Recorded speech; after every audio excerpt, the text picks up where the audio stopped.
Thank you. Wow. Thank you very much.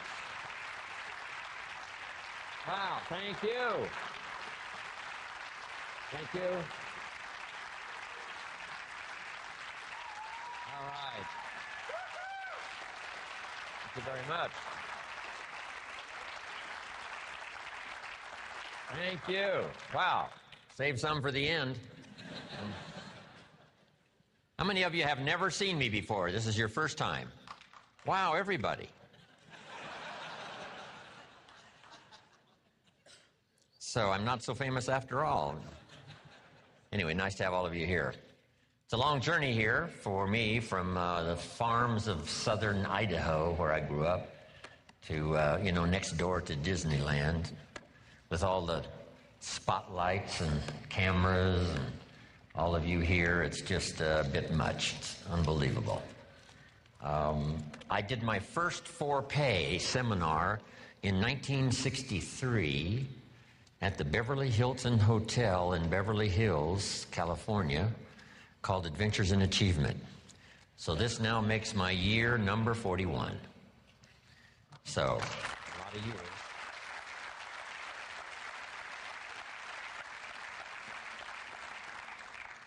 And my big purpose now is to keep my journey going. I just got back from Argentina last week, and next week I go to Venezuela. Toward the end of the month, back to Italy and Europe. A little later in the year, Asia, South Africa, and Australia, and who knows where else. So from my travels around the world, I just really dropped by to say hello and share some ideas. But I'm thankful for the opportunity to share these ideas one more time. The ideas I want to share with you so dramatically changed my life. I'm always excited about the opportunity to share them, one more time. I quit school at age 19, unfortunately. My reasoning was, I'm smart enough to get a job. How much smarter do you need to be? And with that bit of shallow thinking, I quit school at age 19. A little while later, I went to work. A little while later, got married, started this little family. And I'm out there working hard, doing the best I could. But falling a little bit behind every year. Finally, the creditors once in a while are starting to call, saying, you told us the check was in the mail. And I'm embarrassed by that. And then I'm sure some of you, if you've listened to my cassette tapes or the CDs or heard some of my material, the Girl Scout story finally occurred, age 25. I hear this knock on the door. I go to the door, and there's this Girl Scout, about this tall, selling cookies for the Girl Scouts. She gave me one of the finest sales presentations I've ever heard. Special deal, several flavors, Girl Scouts, best organization in the world, only $2. And with a big smile, she very politely asked me to buy. No problem. I wanted to buy. Big problem. I didn't have $2 in my pocket. I'm a grown man. I live in America. I'm married with a family. I've been to college 1 year. And I've been working for 6 years, from age 19 to 25, and I didn't have the $2 in my pocket. And I didn't want to tell her that. That seemed too embarrassing. So I did what I thought was next best. I lied to her. And I said, look, we've already bought lots of Girl Scout cookies. We've still got plenty in the house we haven't eaten. She said, oh, that's wonderful. Thank you very much. And she leaves. When she leaves, I say to myself, I don't want to live like this anymore. How low can you get lying to a Girl Scout, right? That's the ultimate. So I started my search that day, and sure enough, very shortly, I met this extraordinary man by the name of Mr. Earl Shoaff, and my life was never the same after that. Chris mentioned ideas, and that's where this whole flow of unique ideas started for me, age 25. I had the opportunity to go to work for this extraordinary man. I worked for him for 5 years. Then, unfortunately, he died, age 49. But the things he taught me during that 5 years transformed my economic life especially, but my personal life, my leadership chances, all of that came from that unique experience. So maybe it's true when the student is ready. When someone says, I've had it, this is it. I don't want to live like this anymore. And then you begin a new search. So make this note now for the first of the notes we're going to share in my portion for today. If you start the search, the odds are excellent you will find good ideas. If you search, you will find. Finding is reserved for those that search. Ideas are not reserved for those that hope. They're not reserved for those that wish. They're not reserved for those who complain. Good ideas are reserved for those that search.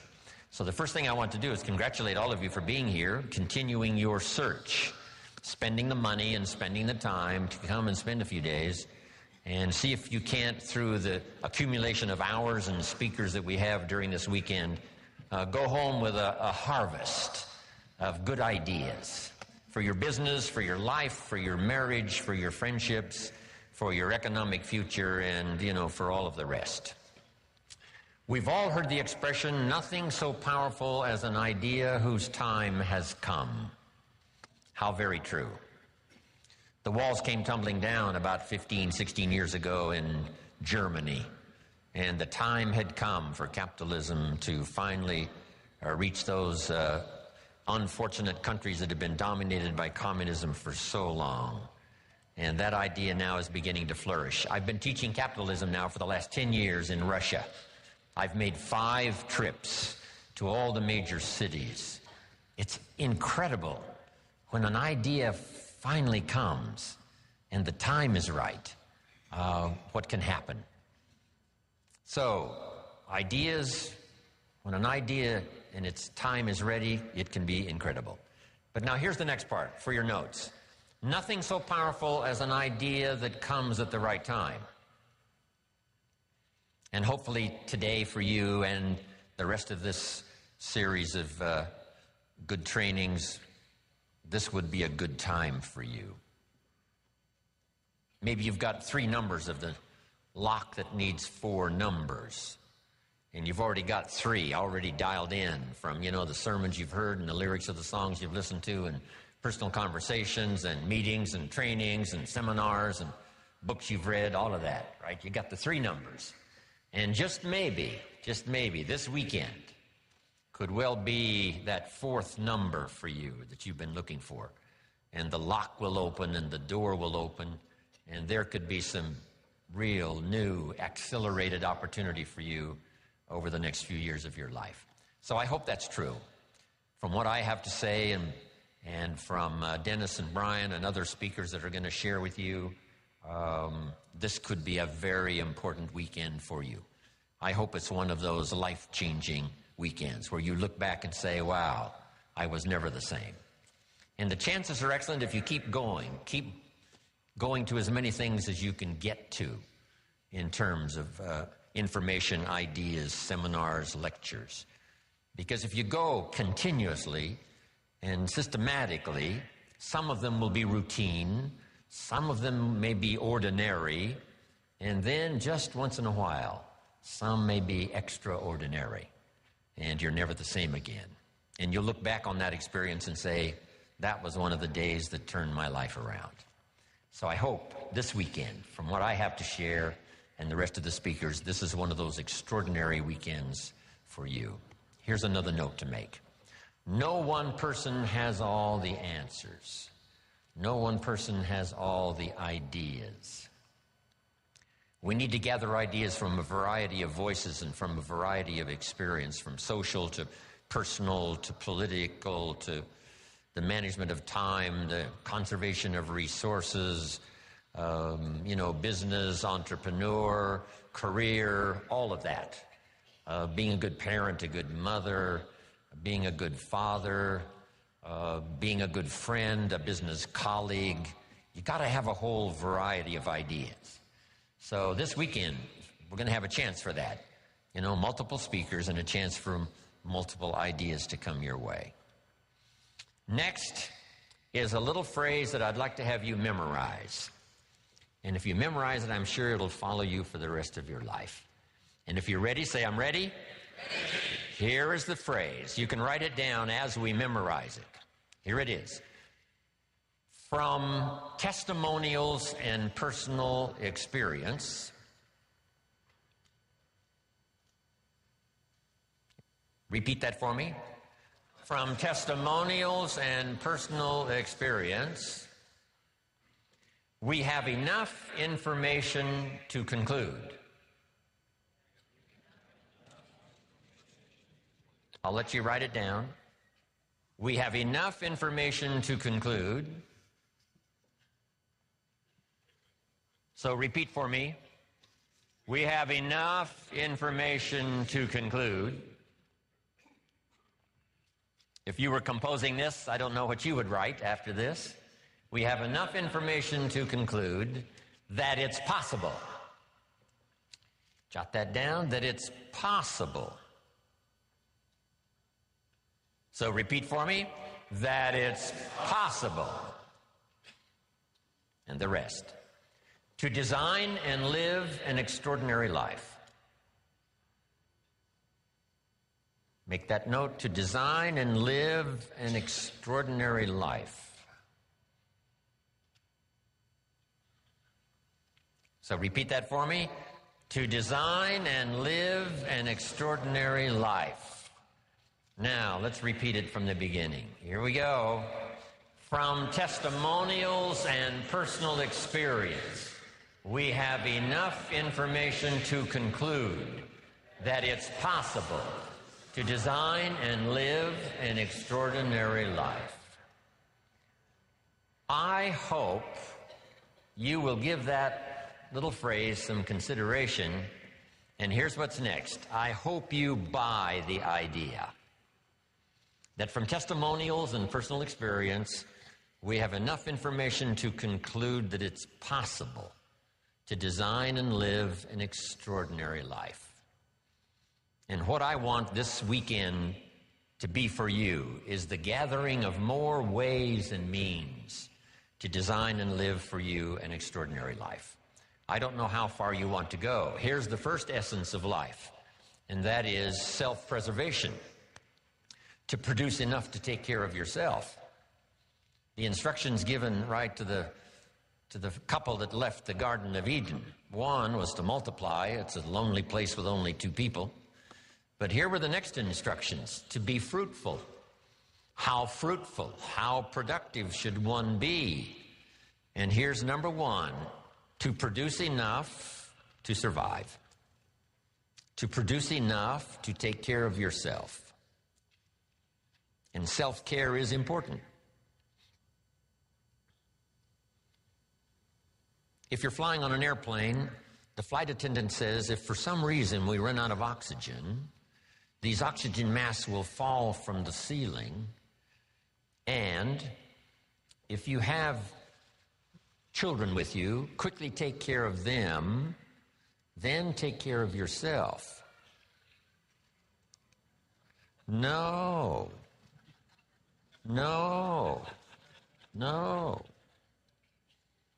They say what? Put your mask on first. Put your mask on first. See to your survival first. Then you'll be more capable of taking care of the survival of your children. Isn't that interesting? My father had an interesting saying. He said, son, right after me, you come first. I thought, wow, that's okay. I was in business with Bob Cummings, the old movie star. We were in the health and nutrition business together back in the 60s, 61, 2, 3. Bob had an interesting saying. Here's what he said, I'll take care of me for you. Will you please take care of you for me? So the first challenge in life is to take care of yourself. It is to survive. So to produce enough to survive, to take care of yourself. But now what's next? Well, all alone, it's a lonely life. So let's say the man now chooses a partner. Now he must figure out how to produce enough for himself and his spouse, his wife, his partner. Someone says, well, why do that? Why not just take care of yourself? And the answer is, it's a very small life. It's a very limited life. We wouldn't call it flourishing. We wouldn't call it abundant. Just taking care of yourself. That is the first rule, but that's only the beginning. So the man gets married. Now he must produce enough for himself and for his wife. And here's the key phrase to make a note of: to live the higher life. A life of togetherness. The storyteller says, it seems even God didn't want to be alone. He created all of these angels. So, to join with someone now, you must produce enough for yourself, for your partner. Now, is that it? And the answer is no. How about children? Let us have children. That's a unique experience. So now if the man has a wife and now he has children, here's the challenge: to produce enough for himself and his family. Now someone says, well, why take on all of that? Why not just take care of yourself? You could, yes, but you couldn't live this more extraordinary life without taking on the responsibility of having a partner, having some children, and live that kind of extraordinary life. So I think everybody would agree. Now, is that the end of it? No. Here's the next challenge: to produce more than you need for yourself and for your family. Someone says, well, now why start being ridiculous here? Yes, produce enough for yourself. Well, yes, if you want to get married, produce enough for yourself and for your spouse. Now, with children, produce enough for your family, but why do more than that? And jot down the answer: to live a more extraordinary life. So now the man produces more than he needs for himself and for his children, so that he can be a person of benevolence, so that he can give and so that he can share. That's the more abundant, that's the more extraordinary life. To produce more than you need for yourself and for your children. Is that it? Let's take it a couple of more steps. How about producing much more than you need for yourself and for your family? Someone says, well, now you're off the scale. I mean, why work that hard? Why go that far? Why produce that much? Some would say, just take care of yourself. Some would say, just, get a partner and that's it, and then children and that's it. And be a bit benevolent and that's it. But why not go this next step and produce much more than you need for yourself and for your children? And when someone says, why do that? All of us know the answer, right? Why not? If you've got the talent and the skill and the opportunity, why not put all of that together and see if you couldn't produce much more than you need for yourself and for your family? Let's say you earned $10 million this year, and you and your family only need $3 million.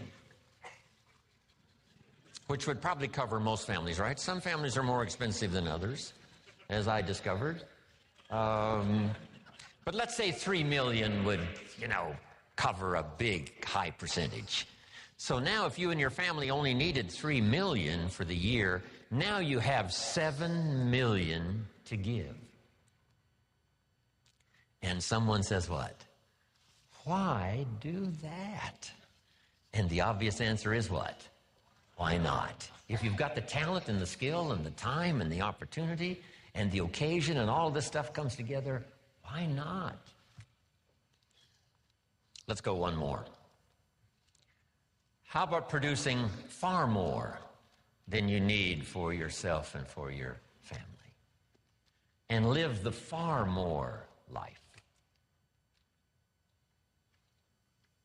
We've heard the story of Andrew Carnegie, right? Andrew Carnegie said this. He built the big steel industry back in the 20s here in America. Here was Andrew Carnegie's goal. I'm going to spend the first half of my life earning money. I'm going to spend the last half of my life giving it all away. Isn't that extraordinary? Wouldn't you call that an extraordinary life? And the answer is yes.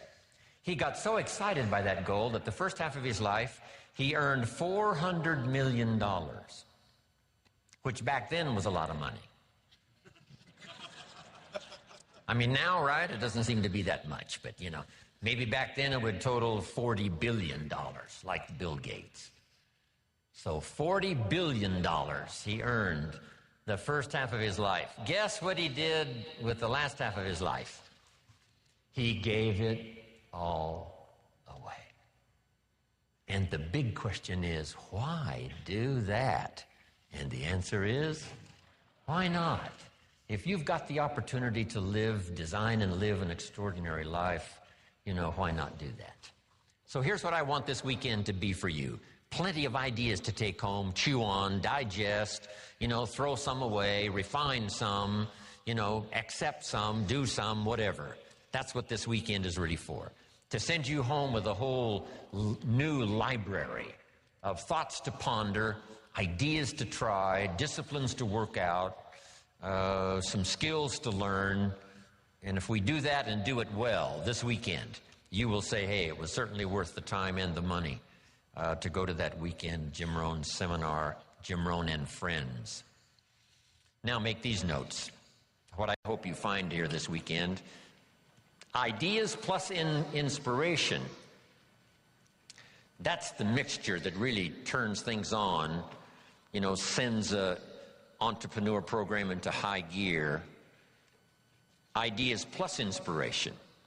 We need ideas for the goals and plans, and we need inspiration for the emotional vitality to put it to work, to make it grow, make it multiply. And here's what else I hope you'll find here: guidelines for translating response into results. You've responded to the call. Come, search, look, listen, take notes, get it, to take home with you. And I'm sure you're going to respond well to the, you know, seasoned teaching and training that is going to be delivered here this weekend. But here's the key: guidelines for translating response into results. Because results is the name of the game. There's no purpose in learning just for learning's sake. Wisdom and faith, as powerful as those components are, serve no useful purpose unless they are deposited. So make a note of the word deposited. Wisdom and faith deposited into activity. Wisdom and faith put to work now produces a hotel, produces a Salk vaccine, produces a city, produces an institution of learning, produces a career, produces a relationship, right? Ideas and faith, believing that it's possible, that ideas can work miracles, now put to work. So the big job here is getting it all. And so now make the next note. Next is going home and translating it into high activity.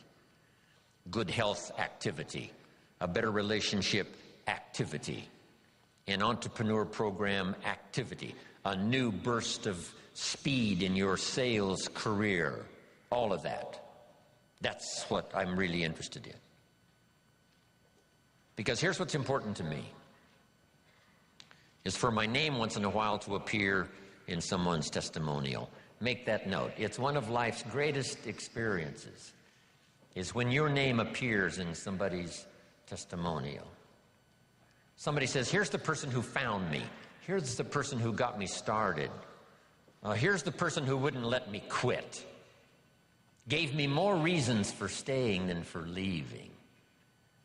Here's the person who believed in me until I could believe in myself. And then they mention your name. See, you can't buy that with money. And you don't have to give lectures and seminars to do it. You don't have to have an audience like this for the weekend in order to deliver value to someone's life. What if you had breakfast with a friend at Pennies 4 years ago, And you recommended this book that really meant a lot to you, and you said to your friend, you've got to read this book. I think it'll make a major contribution to your life. And your friend accepted the idea, went and got the book. Now, 4 years later, he's giving his testimonial. His business has flourished. His marriage is safe. Things are going extremely well, and someone says, where did this all begin for you? And he will say, 4 years ago at Denny's coffee shop, I sat with my friend and he insisted that I read this book. I went and got it. And that book led to the next book, that led to the next class, that led to developing skills I never had before, and that led to some more seminars and lectures. And now look at my business, look at my life, it's flourishing. But it all began 4 years ago, Denny's coffee shop, when someone said, you've got to read this book. See, that's a person-to-person seminar. And those are just as valuable as person to 1,000, person to 10,000. Right? It doesn't matter the number. If you have a chance to deliver, quote a poem, recommend a book, here's a phrase, like I gave you this one to memorize. I think you'll remember this one maybe for a long, long time. Just something that's really extra meaningful to someone, whether it's at breakfast or wherever it is, whether it's for a child or whether it's for an adult, a friend, a business associate. If you'll keep up that process, I promise you, your name will continually appear in people's testimonials. And now I've had this happy experience now for the last 40, 45 years. And so that's one of the reasons why I came here this weekend, right? I don't need the money. I've long ago made my fortune. I take the money, but I don't need the money. But here's what I do need. Continuing testimonials that say, Mr. Rohn, on a summer day in Anaheim, California at the Marriott, I was there that weekend, and something clicked, and the lights went on, and I got the gift of some good ideas. Here's what's happened to me. Then they mention my name. See, that's what I want. Continuing testimonials that come back to me saying thanks for sharing ideas. Okay. To get the most out of this weekend, jot these notes down now. Number one, be thankful for what you already have. Thanksgiving sets up, the situation where ideas can flow. Here's what locks up the doors of opportunity for good ideas, and that's cynicism. All you have to be is a practiced cynic. Cynical about the government, and cynical about politics, and cynical about the future, and cynical about the economy. Cynicism locks all the doors. But if you'll be thankful for what you have, however modest or however much it is, I think that's the beginning of receiving a flow of new ideas. Here's the next one. Be eager to learn. There's already some extraordinary success stories in this room. If we knew how successful, we would give you the podium. I would be happy to take notes. No matter how successful you are, be willing to learn some more.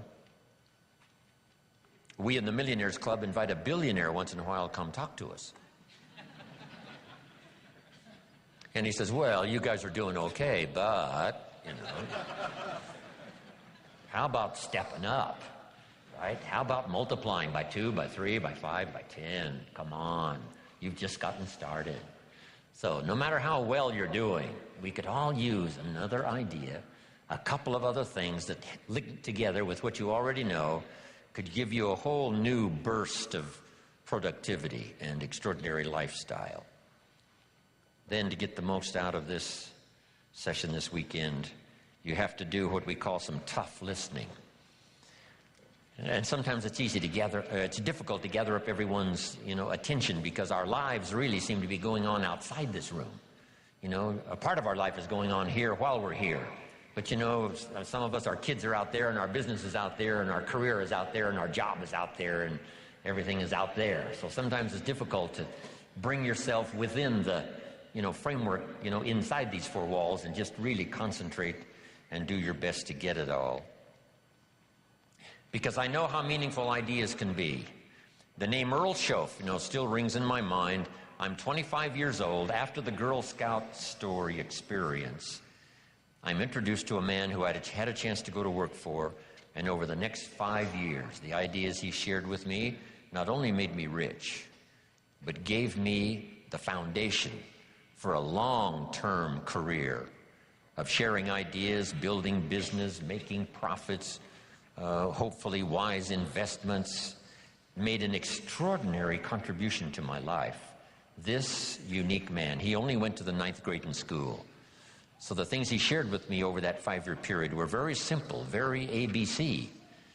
But that's where I got all of those simple phrases. Let me just review some of them for you very quickly. For things to change for you, you have to change.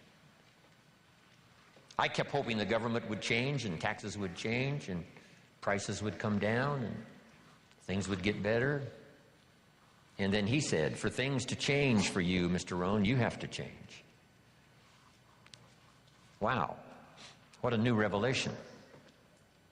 Next, he said, don't wish it was easier, wish you were better. All of this started me on this unique journey of what I now call personal development. Here's another one. This is, don't wish for less problems, wish for more skills. It's not less problems that makes you successful, it's more skills that makes you successful. I tried to convince him by showing him my paycheck that I wasn't doing well, and I blamed it on the company. And I said, this is all the company pays. He said, no, that's all the company pays you. I thought, well, that's a new way to look at it.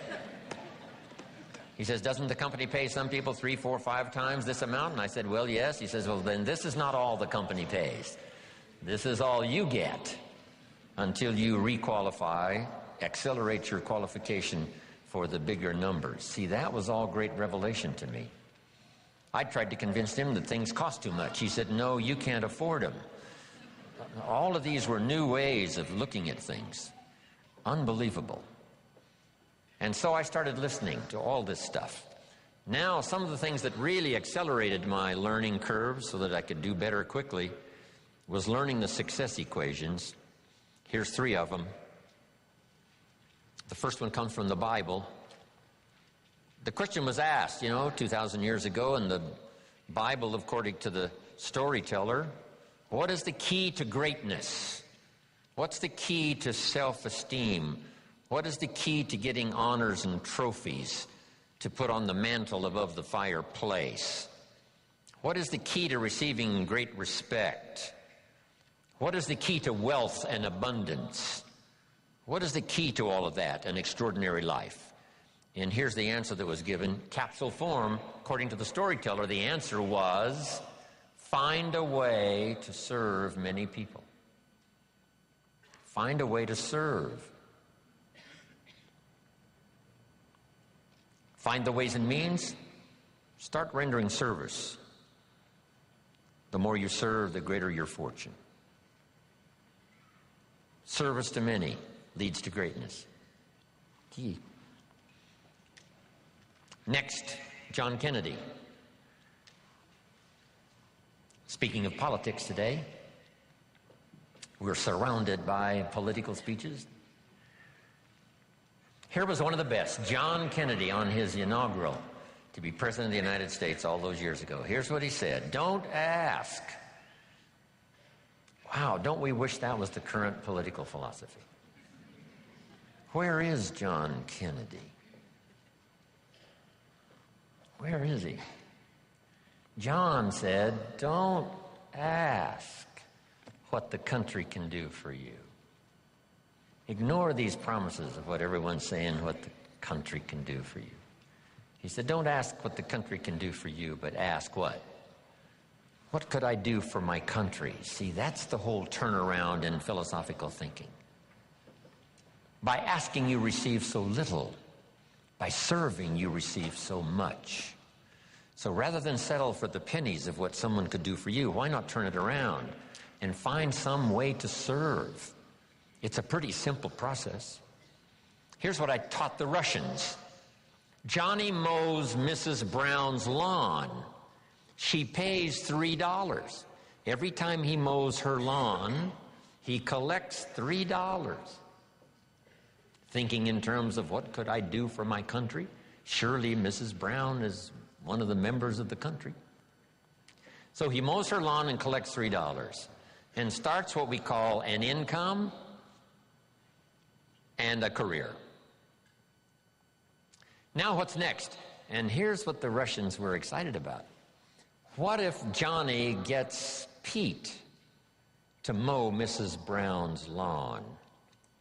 She still pays the $3, but now Johnny gives Pete $2 for mowing the lawn and keeps $1 because he's the one that got the work. Now we have the beginning of an entrepreneur. Now we have the beginning of fortune.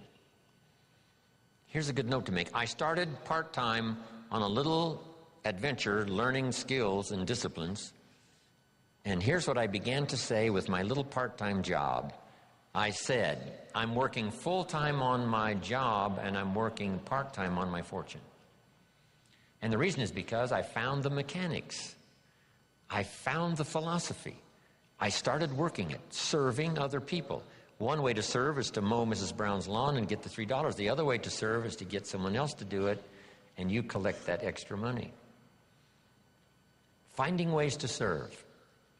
That's the key to wealth and greatness. Then here's the next one, and everybody knows this one. I heard Zig say it over 40 years ago, Zig Ziglar. And when he said it, I wrote it down, and if you haven't ever written it down, write it down. If you help enough people get what they want, you can have everything you want. If you help enough people get what they want, you can have everything you want. When I heard Zig say that, I wrote it down, and maybe you want to do this. Underline the word everything. That's what was intriguing to me about this sentence. So these are the success equations. This is the wealth formula from the Bible, from John Kennedy, from Zig Ziglar. Now, make these notes. In the journey of personal development, one of the first things to learn is the lesson of the seasons. Let me cover as much of this as I can before we take our first break for the day. The lesson of the seasons. For your notes, life and business is like the changing seasons. One of the best ways to illustrate what's happening in your business, what's happening in your life, is this illustration of the changing seasons. Frank Sinatra used to sing, life is like the seasons. Now here's what's next. You cannot change the seasons. One of the things to, come to grips with is what you can change and what you cannot change. You cannot change the seasons, but here's the next phrase, but you can change yourself. Therein lies the chance to live an extraordinary life. Learning to change yourself. In an economic sense, my mentor put it this way. To climb the ladder of success as high as you wish to climb, here's the key. Work harder on yourself than you do on your job. Work harder on yourself than you do on your job. He said if you work hard on your job, you can make a living, which is fine. But if you work hard on yourself, you could make a fortune, which is super fine. Then let's put it in philosophical language. Two things on economics philosophically. Here's the first one I learned. Your income is primarily determined by your philosophy. I didn't learn that until I was 25 years old. They never taught it in high school. I went to college one year and never heard it. Your income is primarily determined by your philosophy, not the economy. Then when I finally understood that, I got excited about it. Because I knew I couldn't change the economy, but I was assured that I certainly could change my philosophy. And I did that. And here's the philosophy. Success is something you attract by becoming an attractive person. Success is not something you pursue. It's something you attract. So the key to the better economic future is to become an attractive person with an attractive personality, an attractive list of skills, your knowledge of the marketplace, your ability to deal with a variety of personalities, all of those things that anyone can learn with a bit of study, practice, repetition. So the key is, you cannot change the seasons, but you can change yourself. But let's talk about the seasons, just in a brief outline here. Number one is the winter time. I don't know where we've caught you this weekend. Maybe it's spring for you, maybe it's summer, you're toughing it out, maybe it's harvest, you're cashing it in. If we knew the story, we'd let you lecture. But maybe for some of you, it's one of those winter times. Personal winters, social winters, economic winters. There's a variety. So what about the winter? Make this note, it always comes. So you got to be prepared. Hopefully you've done your homework.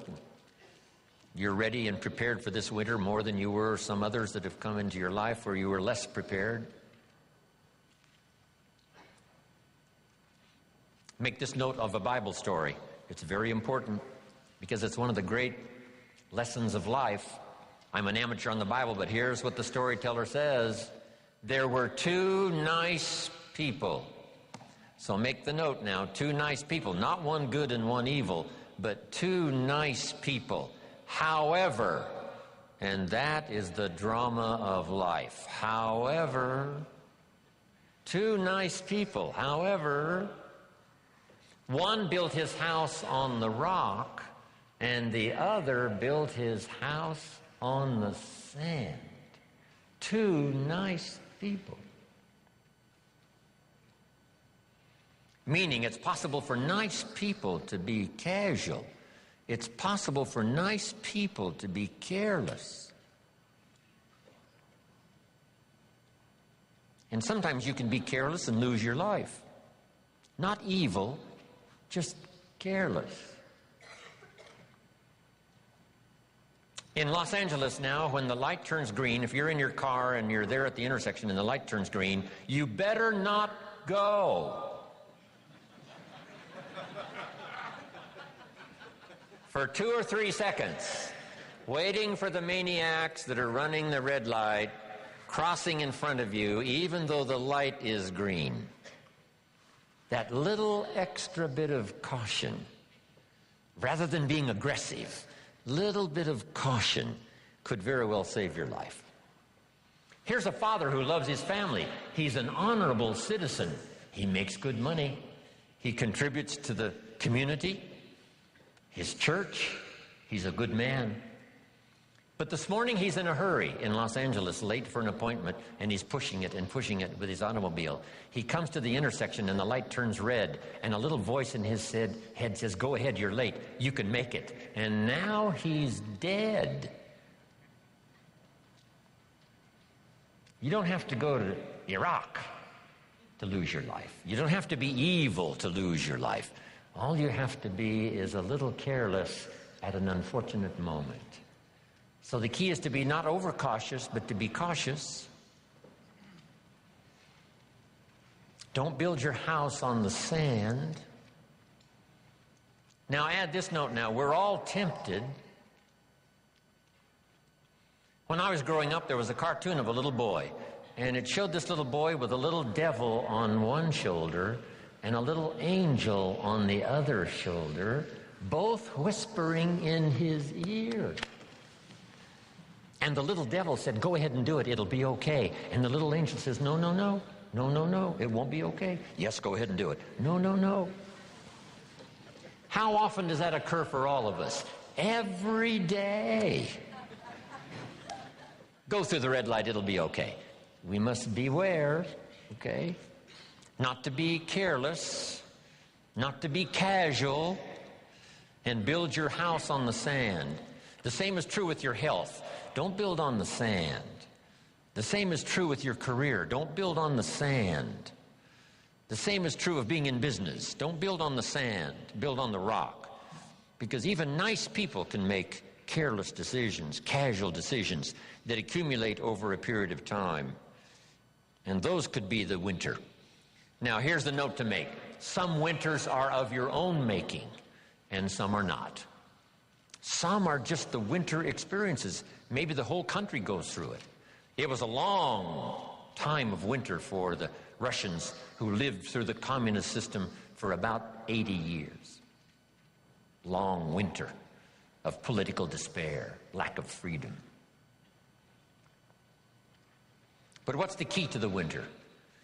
Here it is in simple language. Hang in there.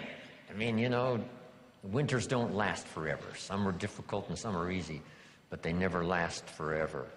The night always comes after the day, but it doesn't last forever, just a few more hours. And if you hang in there, say your prayers, gather a little strength, you can make it through the winter and the night. So winter time. Here's the next season now, the season of spring. Make this note. My definition of spring, opportunity. Spring is not a guarantee that you're going to have a harvest, but it's the opportunity to plant one. It's not a guarantee that things are going to go well and you will accumulate what you need, but it is an opportunity to do so. Springtime is opportunity. Now, it's usually a very short season, especially where I was raised in farm country, Idaho.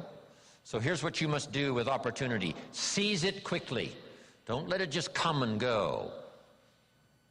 When the window of opportunity is open, to borrow a little space language.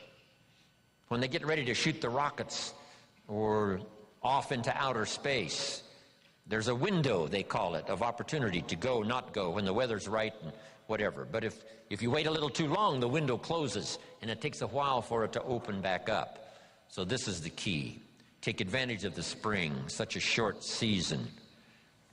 In some places, they got those big tractors with the lights on them going around the clock in the short season of spring to make sure that the seeds are planted.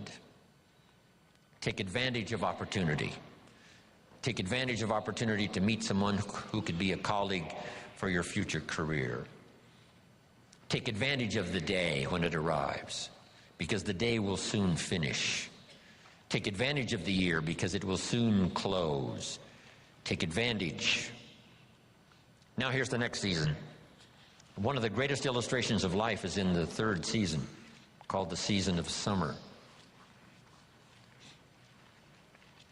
And here it is in simple capsule form. In the summer, you must do two major things. Here they are for your notes. Number one, nourish and give life like a mother. Nourish and give life like a mother. Next, protect and defend like a father. This is called the work of summer.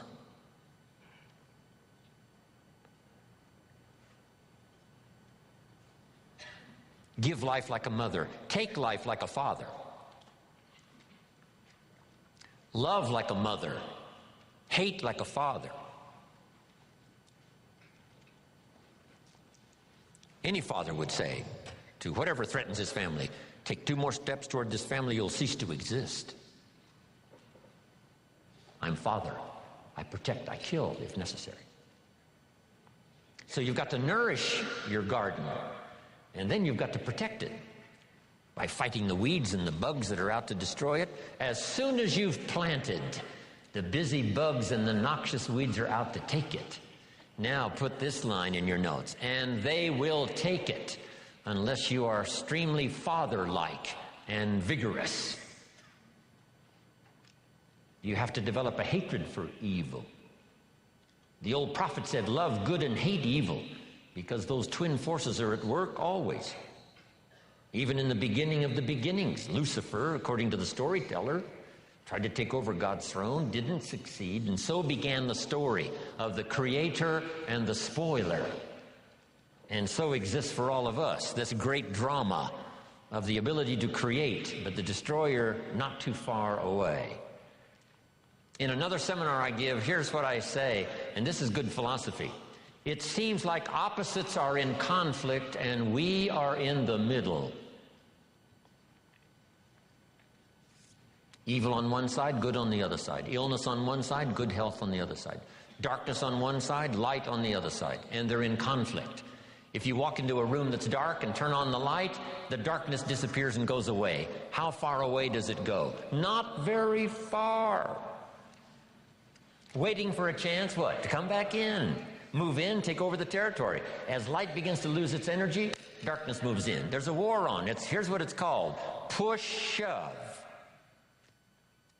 As we sit here, right? Good health plan is trying to defeat illness and drive it into a small corner. If you don't work on your good health plan, illness will drive your health into a small corner. It's called push and shove. In your bloodstream, there are red corpuscles to nourish like a mother, and white corpuscles to fight and kill like a father. Thank God for white corpuscles that think negative all day. White corpuscles say, just show me some infection, I'll kill it. Because if I don't kill it, what? It kills you. White corpuscles say, it's my job today to make sure you don't get killed. So I'm here to fight. Have you got that now? Red to nourish, white to fight.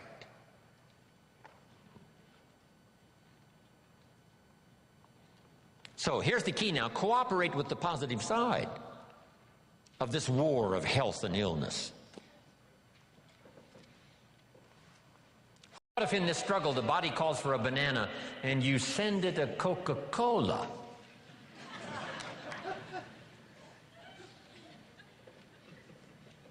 And now the body has the right to say what? Whose side are you on? I'm working day and night to drive illness into a small corner and keep you healthy, and you keep sending me the wrong stuff. Come on, just a little cooperation here, and we can win this game. But see, if you don't do your push-ups, and what was that little voice in my hotel room this morning that said to me, Jim Rohn, you don't have to do your exercises this morning. You're running a little late. And this little creature on this shoulder almost talked me into it. And the little angel says what? No, no, no, no, no, no. Fall on the floor one more time. Do those push-ups, a few crunches, a little modified version, yes, because you are late, but you got to keep up the pace. See, that's called what? The work of summer. Now, turn this around, because it's also possible to love like a father and hate like a mother, just so you get the job done. And if it's a single parent, right, you got to do both the work of father and mother. It's extraordinary. But mother is capable of hate and defense and protect. Because I think years ago, Papa was off providing, Mama was home protecting. So she developed these instincts of danger in order to protect her family. Women are good. Women are unusual. They have this antenna that picks up all the stuff, especially danger. In the middle of the night, the baby cries. Mama's awake. Papa sleeps. Mothers sleep near the surface, and the least little movement or sound, they're awake. It's built in, the female mother, that instinct. She says to her husband, go look, something isn't right. You know, downstairs. He says, no, everything's fine. She says, go look. He says, okay. He gets up in the middle of the night, stumbles downstairs, and the front door is open. How did she know? They just know. I don't know how they know. They've got this instinct, especially for danger. Interesting story in the Bible. It says there are sheep and there are shepherds and there are wolves. Fairly ordinary story, shepherds and wolves and sheep. But that's not the end of the story. To illustrate a point, the storyteller says, there are also some wolves that have learned to dress up like sheep. Now you need a woman. Man says, looks like a sheep, talks like a sheep. Woman says, ain't no sheep. Have you got this now? The work of summer.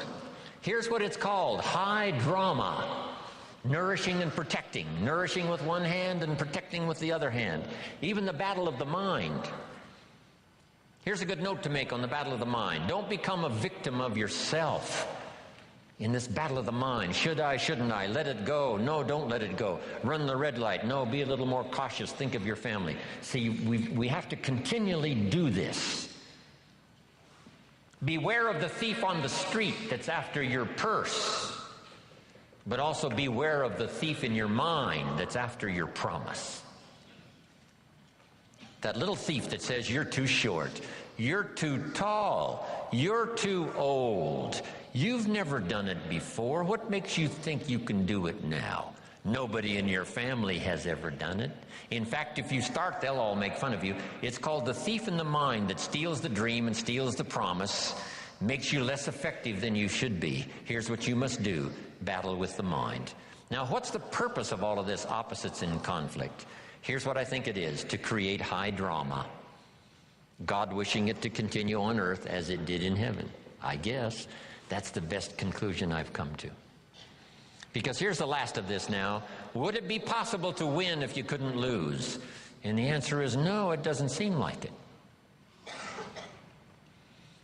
If you took a football today and put it under your arm and we went with you to the nearest football stadium, and with that football under your arm, if you walked across the goal line, would we call it a touchdown?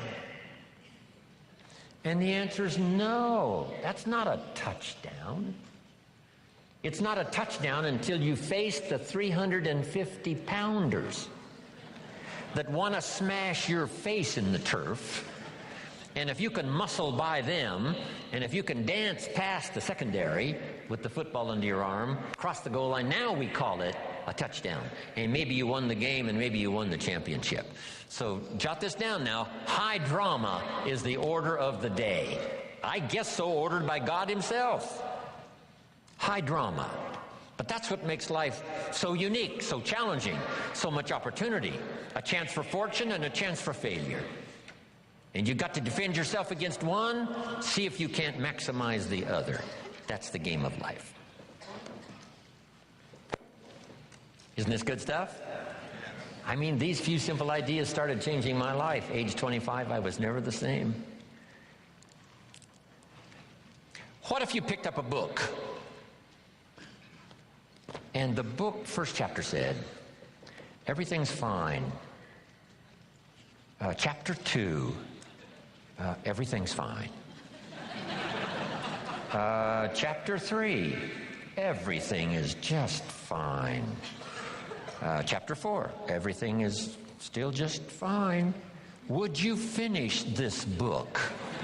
And the answer was no. What kind of a book is this? So the book on your life story, it's not going to be this. It's going to be filled with the full dramas of the highs and the lows and the winter and the spring and the summer and the harvest. So have you got that now? The third season, do the work of summer. Be both optimistic and vigilant. Two great words of antiquity. Here they are. Number one is behold. That's the word from antiquity. The positive word is behold. Here's the other word, beware. One of the interesting bewares in the Bible is a little story that says, beware of the little foxes that are spoiling the vines. It doesn't look like it. You know, I come from, farm country, Idaho, where I make a little wine and grow a few crops. And you can look at a vineyard, hey, it looks okay. But this old story says, just because the vineyard looks okay, you gotta look a little closer. The little foxes may be eating the vines. So whether it's a personal relationship or a business opportunity or your future or your life or the management of your time or your health or whatever, I'm asking you to behold the possibilities and beware the dangers. That's the key. And all of that we call personal development. Now here's the fourth season. And I've got a lot more notes for you to cover. How many of you have one page of notes already? Okay, wonderful. I want to send you home with a whole basket full. From myself, Brian, this is going to be one of those extraordinary weekends. Dennis is here, other speakers are here. you're going to have a full load to take home. Okay, here's the next season now, the season of harvest. Make this note now on harvest. In due time, and for those who qualify, in due time, and for those who have obeyed this extraordinary law that says life was not designed to give you what you need. Life was designed to give you what you deserve. If you didn't plant in the spring, then no harvest comes your way. If you planted little, then you're not going to receive a lot. And here's the key now for the harvest. Number one, whatever it is, offer no complaint and no apology. If it's a fantastic harvest, you offer no apology. If it's not much, you offer no complaint. That's the highest of maturity. No apology, no complaint. But here's what you can do no matter what it is. Go back to work in the spring. Because, write this down now, spring always follows winter. If the harvest wasn't good and the winter was tough, the promise is another opportunity will come your way.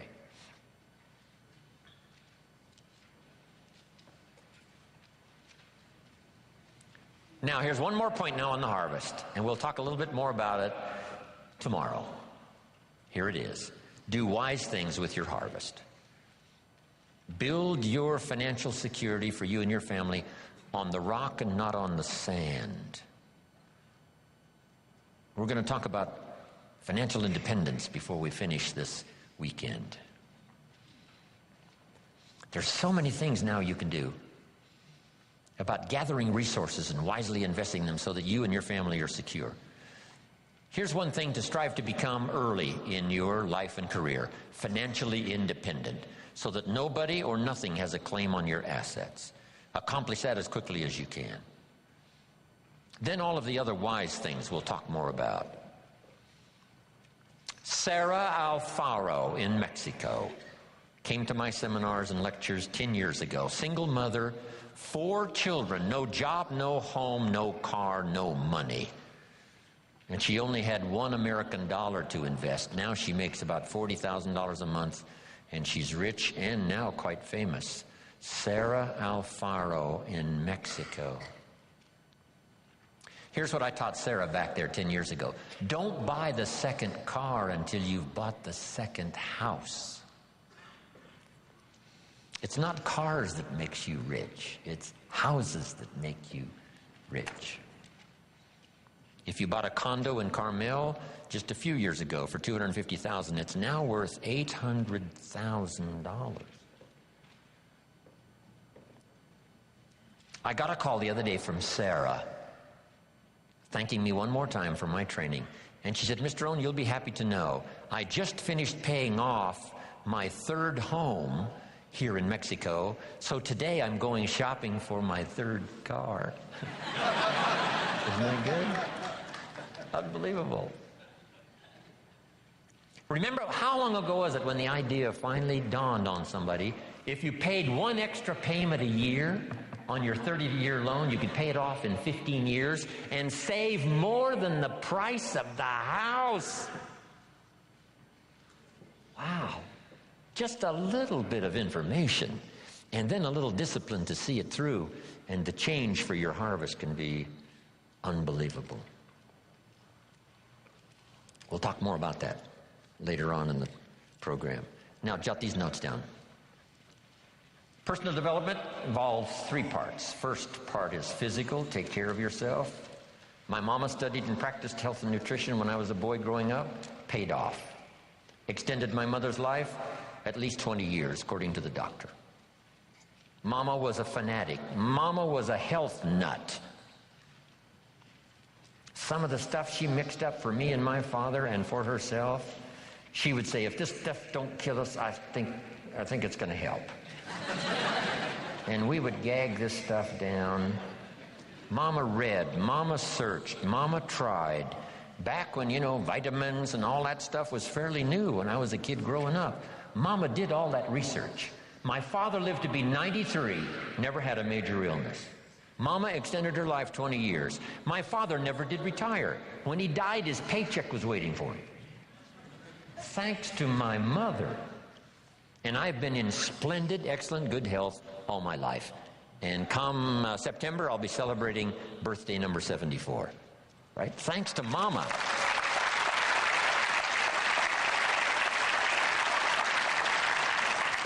If there's one thing to be a fanatic about, it's your health. Take care of yourself. The Bible describes it this way. Treat your body like a temple. That's a good word. Treat your body like a temple, not a woodshed. A temple. Something you'd take extremely good care of. Here's one of the reasons why. The body and the mind work together. The body is a physical support system so that the mind can dream the dreams and the heart can believe that it's possible and then go to work and make it happen. And for that, you need a good physical support system to manage all of that. One old prophet said, sometimes, the spirit is willing, but the body is weak. See, don't fall into that. You wake up in the morning and the mind says, let's go get them. The body says, I can't even get out of bed.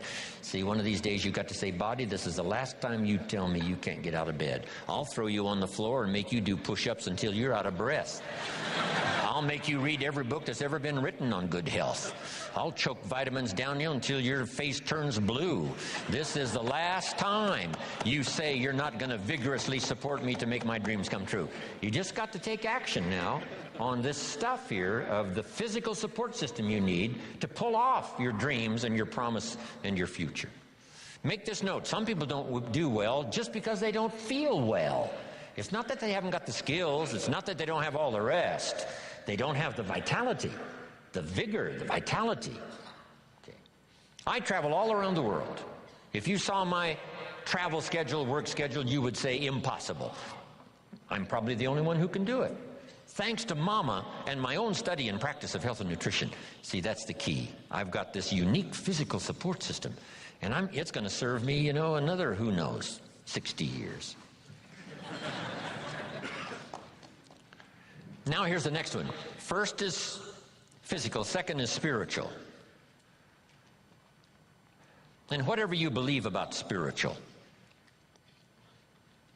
I happen to believe humans are a unique creation. Spiritual is part of it. But jot this down now.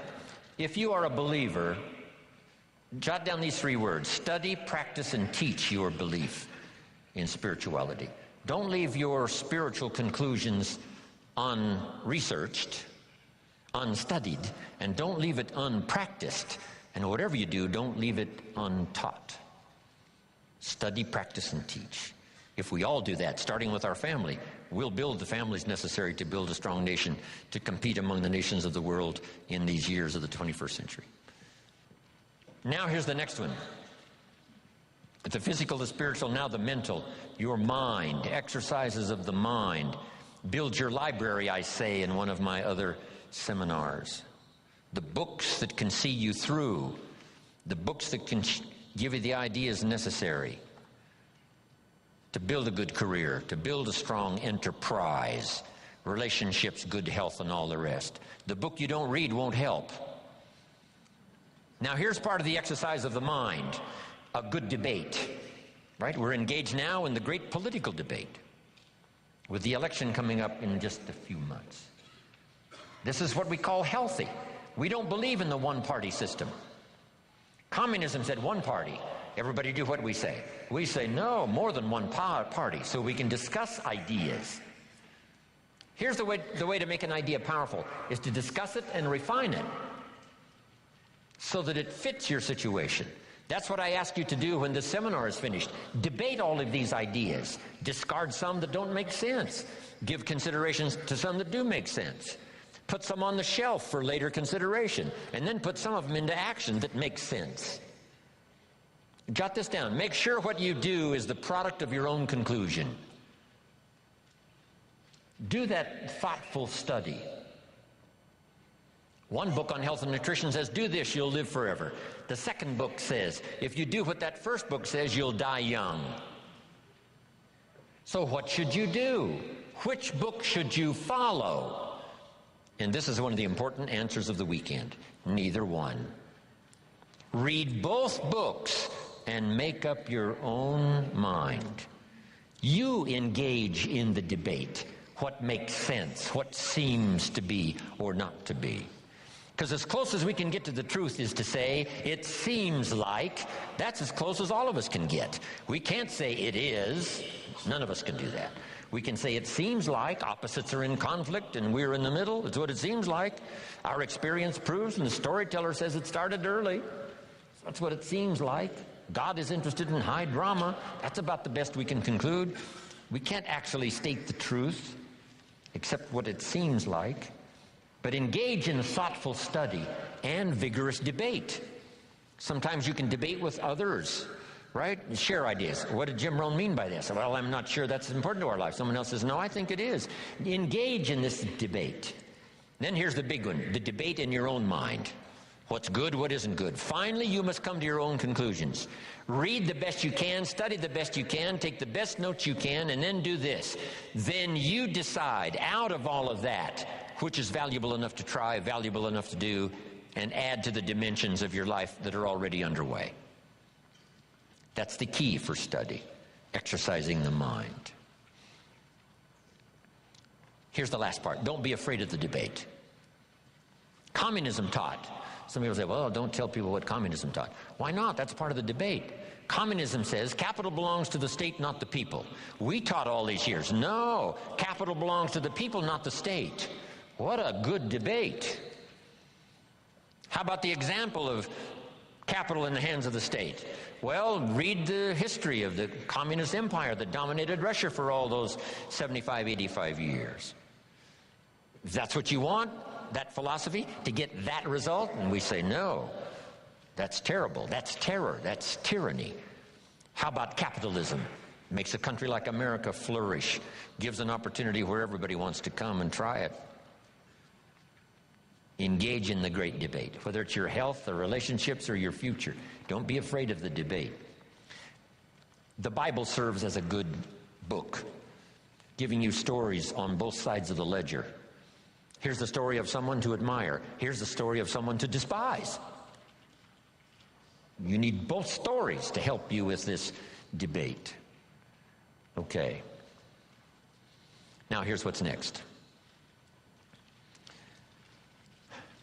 Develop these 5 abilities in your personal development quest. To be the best you can be, produce all you can, far more than you need for yourself and for your family. If that's your philosophy and if that's what you want to do, something extraordinary, it's possible to live an extraordinary life. Here's the challenge, and it's going to be working here this weekend. Number 1, develop the ability to absorb, the ability to get everything. I don't know what all you've planned here, but you know, be in every class you possibly can. Just stay as long as you can. We're going to take enough breaks, I think, to make it easy for everybody. We all recognize the mind can only absorb what the seat can endure. I want you to know we are mindful of that. But the key is not to be careless in the gathering of knowledge, not to be casual in the ideas that could double your health, triple your income, accelerate your career, secure your fortune, amplify your harvest. So don't be careless in the gathering of ideas. Absorb every one you possibly can. Here's the next ability. Develop the ability to respond. Let life touch you. Let the stories touch you. Let the drama touch you. 12 months ago, I was in India. I lectured in 4 major cities in India. That was like my 4th visit to India. Once again, I was touched by the drama of such extremes of poverty and wealth. If I was given the assignment, Mr. Rohn, see what you can do with India, I would say, what could I do? What could I do? Where would you start? Let the drama of that affect you. Make you more sober in your reflections about life. And then say a prayer that what you couldn't do by yourself, maybe a collection of people can do. Maybe the future will find some answers. A prayer would help. Let life touch you, but don't let it kill you. Let sad things make you sad. Let happy things make you happy. Don't shrug off always those times of bitterness that come and sadness that comes, and your heart is struck like a bullet, hits it. I'm not saying give in to it. I'm saying let it affect you, because that's part of the drama. The old prophet said what? There's a time to laugh and there's a time to cry. And then it said, be so sophisticated that you learn to laugh with those that laugh and also learn to cry with those that cry. Allow yourself to be touched, moved by the drama. Be touched by good ideas. Be touched by opportunity. Be touched by someone's unique little sentence that might cause you to open your eyes to see things you never saw before. Here's the next ability. Develop the ability to reflect. Part of this is in the challenge when you go home, not to just put these notes away, but to get them out maybe fairly often over the next 30 days, 60 days, 90 days, just to review the notes, to drive the ideas a little deeper, to come up with a little more refinement. And if you go back over these notes, I promise you, there is something you will discover that you just didn't have the time to discover while you were taking the notes. Because in taking the notes, you're working as hard as I am. Right? Taking the notes, trying to listen, trying to decide what to write down, how to compose it in a small sentence if I've, said a long sentence, how to edit it as you go. That's why review is so important. Go back over it again. Go back over it again. Here's what I call it. Run the tapes again. The tape in your mind and the tape from your notes, and see if you can't capture something you might have missed. Or to develop an extension of something you got now that by going back over it now you can see, now I see. Here's what I could do with that might multiply the value of my life by 2, by 3, by 5. Here's a good time to reflect when the day is over. How did it go, and who did you see, and what did you say, and what mistakes did you make, and what did you leave out that you could correct tomorrow? Reflect at the end of the month. 30 days, that's when you usually do the accounting for your business and the company and the corporation. Do the accounting for your health. If you needed to lose weight, how many pounds have you lost? Just do a good reflective accounting. I'm trying to do a little study now on the value of the seventh day. Here's another thought to consider on the value of the seventh day. It says labor the sixth, and the seventh is a special day. Rest, relax, spiritual, church, family, friendships. So jot this down for the seventh day. Multi-purpose seventh day after 6 days of work. Multi-purpose. And here's one of the purposes of the seventh day, I think, is to review the previous 6 days. How did it go? Where did you stumble? What did you miss? What should you have thought of that you let pass? Who didn't you see? Just review the last 6 days. What went right? What went wrong? What's there? What's missing? Then here's what you do. Now plan the next 6 days. With this information of the last 6, plan the next 6. I call it multi-purpose seventh day. Reflect, go back over, then design, plan, refine, and deposit the experience of the past 6 days into the adventure and activity of the next 6 days. You will be absolutely surprised at the value and the productivity of your weeks if you'll start doing a little more of that. Now, here's the last 2. Develop now the ability to act. Activity now is the catalyst and the miracle piece of the process. Here's a little subject called How to Turn Nothing into Something. Number 1, first, imagine the possibilities. Imagination is the first step of the miracle of possibilities. Reality first starts with imagination. Now, it's hard to call imagination nothing, but it's not something in terms of a podium. It's not tangible. So it's hard to say how to turn nothing into something, because there isn't anything that's nothing. Everything is something, even if it's the imagination. It's something. Einstein once said, there's nothing faster than the speed of light. And Bill Bailey, one of my mentors, current mentors and longtime friend, said, maybe here's something faster than the speed of light, and that's thought. It's possible that thought could be faster than the speed of light. How fast can you think back and think ahead?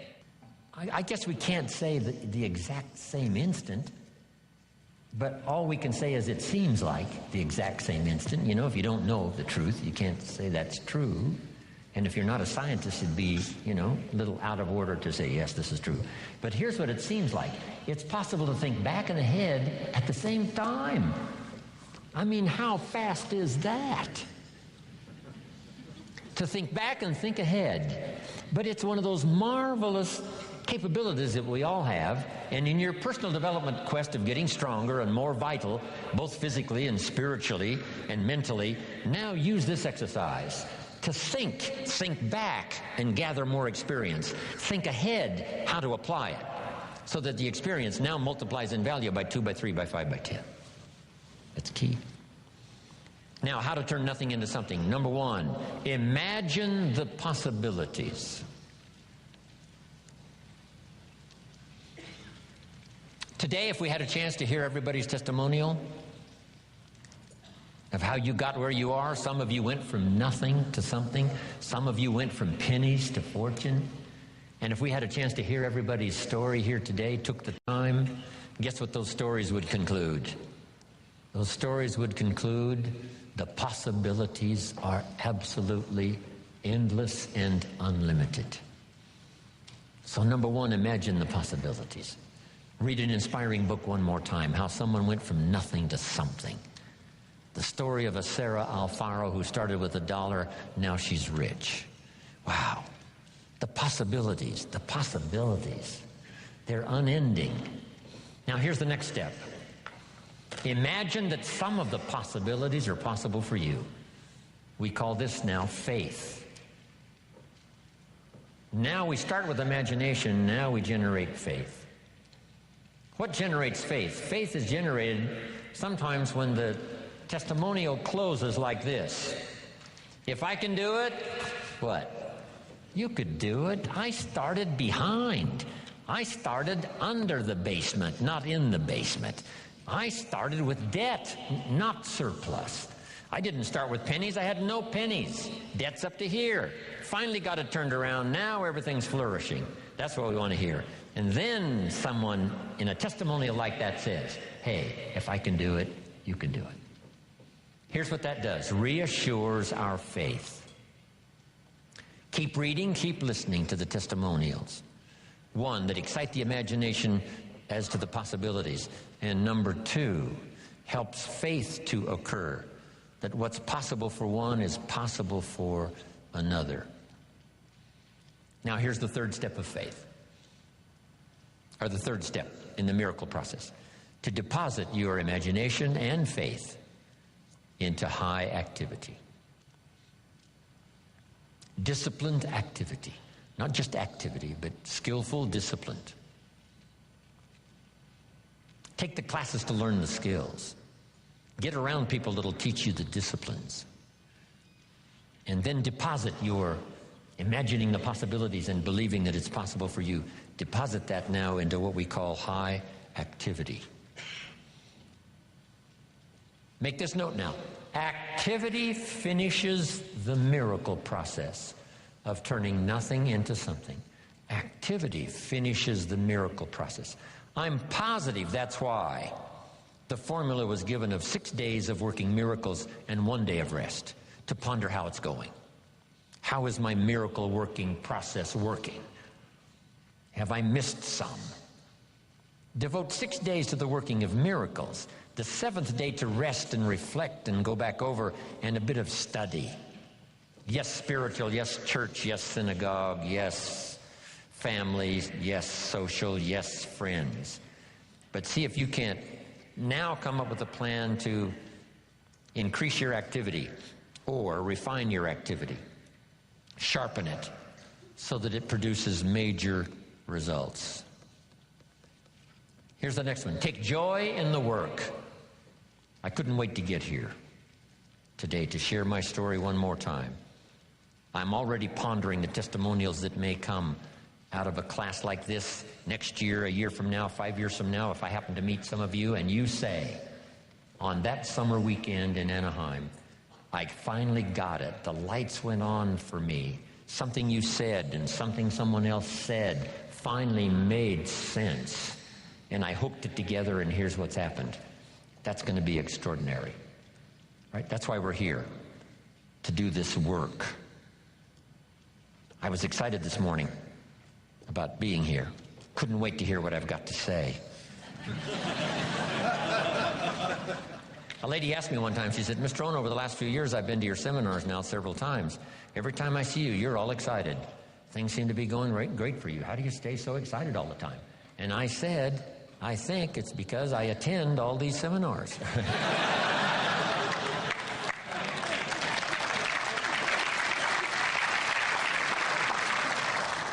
Because make this note now, because it's very valuable.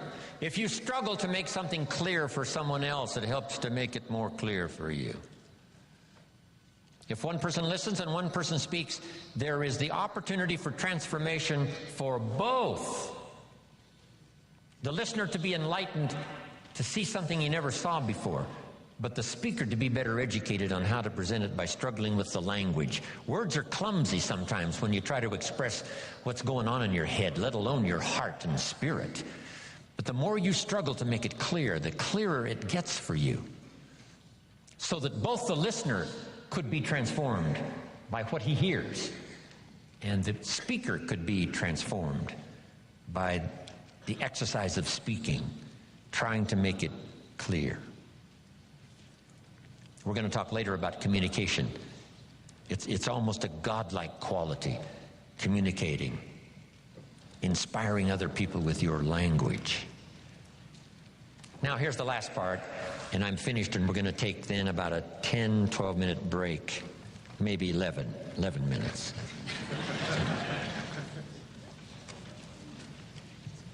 Here's the last one. Are you ready? Say, I'm ready. Ready. For the last one, develop the ability to share. Not just your money and your resources. One of the biggest things to share, of course, is your time, because you're limited on time. You can't get any more time. Big decision for me to make, to come spend this weekend with you instead of with my children and my grandchildren.